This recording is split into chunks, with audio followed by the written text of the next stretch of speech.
ரத்தினபுரி மாவட்டம் என்பது பல்வேறு காலநிலை மாறல்களை கொண்ட மாவட்டம் ஒன்றாகும்.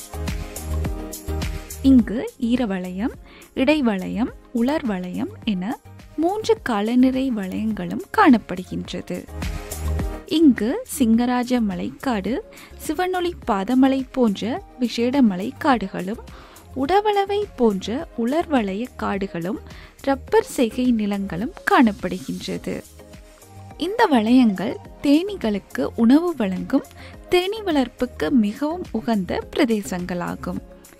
இதை நன்கறிந்த சபரகமுவ மாகாண விவசாய திணைக்களம் தேனீ வளர்ப்பை விசேட வேலை திட்டமாக அங்கு மேற்கொண்டு வருகின்றது.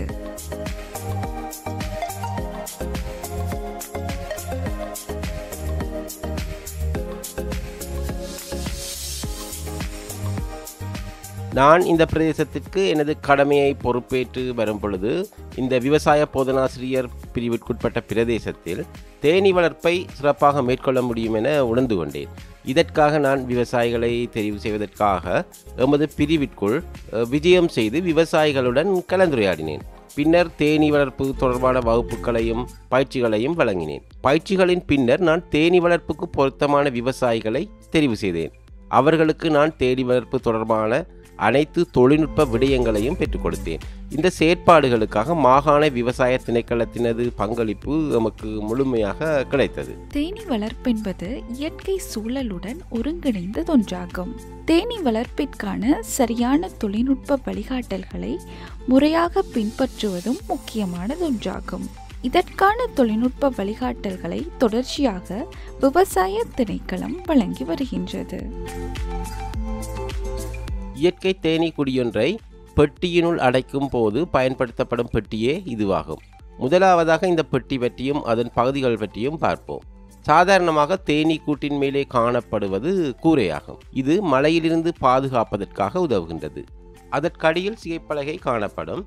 இது பெட்டியினுள் வாயு பரிமாற்றத்தை இலகுபடுத்துவதற்காக கம்பி வலையால் மூடப்பட்ட துளைகளை கொண்டுள்ளது. அடுத்ததாக தேன்பட்டி காணப்படுகின்றது. இங்கு 2 தேன்பட்டிகள் காணப்படுகின்றன. தேன்பட்டியினுள் வதை சட்டங்கள் காணப்படும். அதன் கீழ் வதைப்பெட்டி காணப்படும். இயற்கை தேனீ குடித்தொகைகளை பெட்டியினுள் அடைக்கும் போது இந்த உலோகத்தினால் ஆன வாயிற் தகடும் முக்கியமாகும். இது ராணி வாயில் எனவும் அழைக்கப்படும். இது ராணி தேனீ வெளியேறுவதை தடுப்பதற்காக பயன்படுத்தப்படுகின்றது.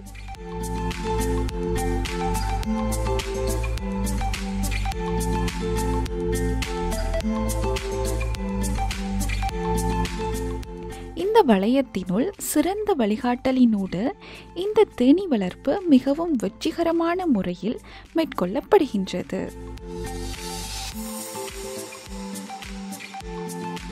இந்த ரத்தினபுரி மாவட்டத்தை எடுத்துக்கொண்டால் இங்கு தேனீ வளர்ப்பில் ஈடுபடும் மற்றும் தேனீப்பட்டி உற்பத்தி செய்யும் தொழில் முனைவோர்கள் பலர் காணப்படுகின்றனர்.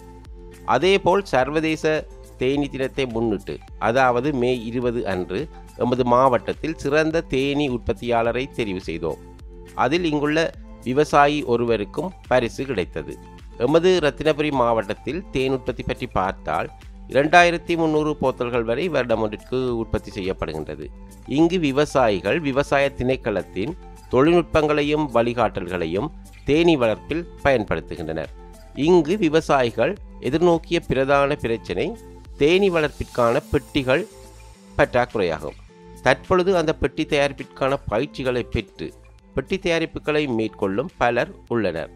அதேபோல் இதனுடன் தொடர்புடைய இன்னும் பல வேலை வாய்ப்பும் பல தொழில் முனைவோர்களும் உருவாகி உள்ளனர். இந்த ரத்தினபுரி மாவட்டம் தேனீ வளர்ப்புக்கு மிகவும் பொருத்தமான காலநிலையையும் கொண்டுள்ளது. மேலும் எமது மாவட்டத்தினுள் இந்த தேனீ வளர்ப்பை விருத்தி செய்ய வேலை திட்டங்களும் காணப்படுகின்றன. இதன் மூலம் இத்துறையை விருத்தி செய்வதே எமது நோக்கமாகும்.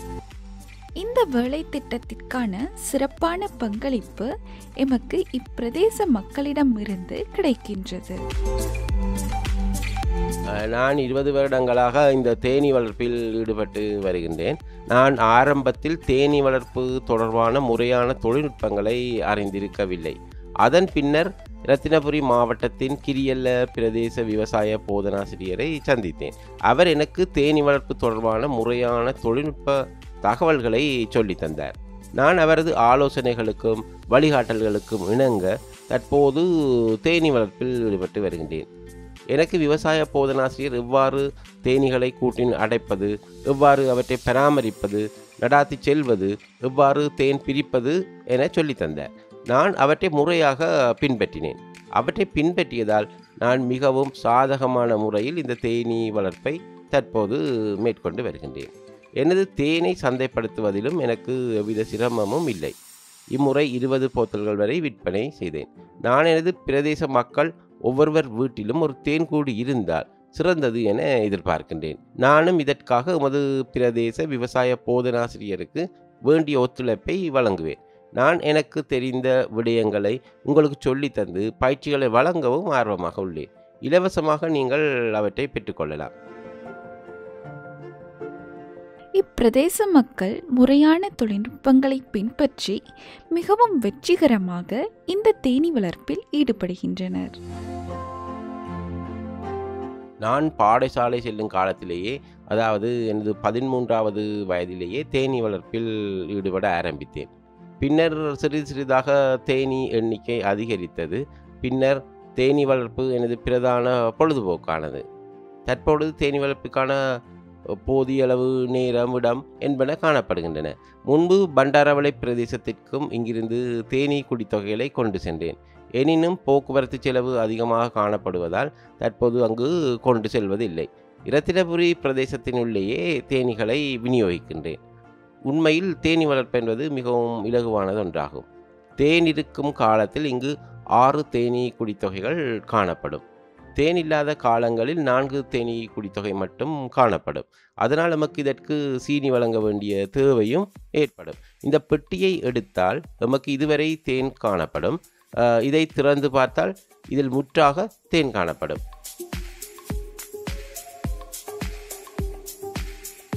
இந்த தேனீ வளர்ப்பு தொடர்பான விடய பொறுப்பதிகாரி எம்முடன் இவ்வாறு தனது கருத்துக்களை பகிர்ந்து கொண்டார்.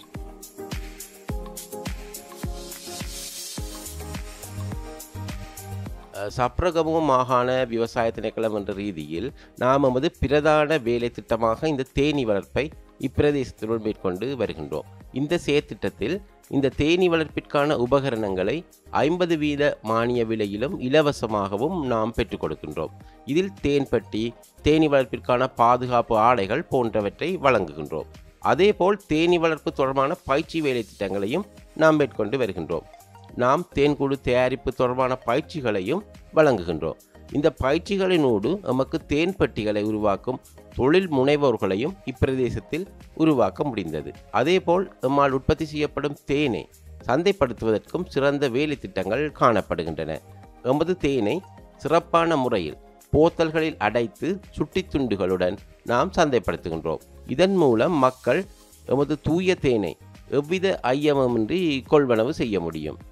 அதற்கு மேலதிகமாக இந்த தேனீ வளர்ப்பு விவசாயிகள் எதிர்நோக்கும் மற்றுமொரு பிரச்சினை தான் தேனீ குடித்தொகைகளை தக்க வைத்துக் கொள்வது.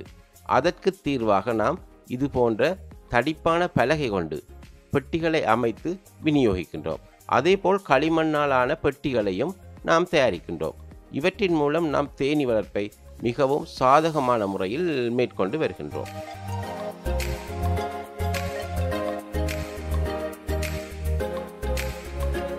எமது விவசாயிகளின் அனுபவத்துடன் சரியான தொழில்நுட்பங்களும் இணையும் போது சிறந்ததொரு பெறுபேற்றை நாம் பெற்றுக்கொள்ள முடியும்.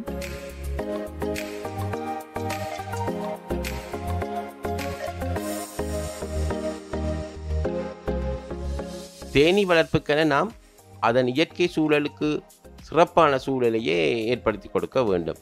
நாம் ஏனைய கால்நடைகளை வளர்ப்பது போல் தேனீகளை வளர்க்க முடியாது. நாம் தேனீகளை அவற்றின் போக்கிலேயே விட்டே வளர்க்க வேண்டும். அவற்றின் செயற்பாடுகளை மாற்றும் வகையில் செயற்பட முடியாது. நாம் தேனீகளிடமிருந்து கற்றுக்கொள்ள வேண்டிய பல விடயங்களும் உள்ளன. நாம் சரியான முறையில் வளர்ப்பை மேற்கொண்டால் சிறந்த தேன் அறுவடையை பெற்றுக்கொள்ள முடியும்.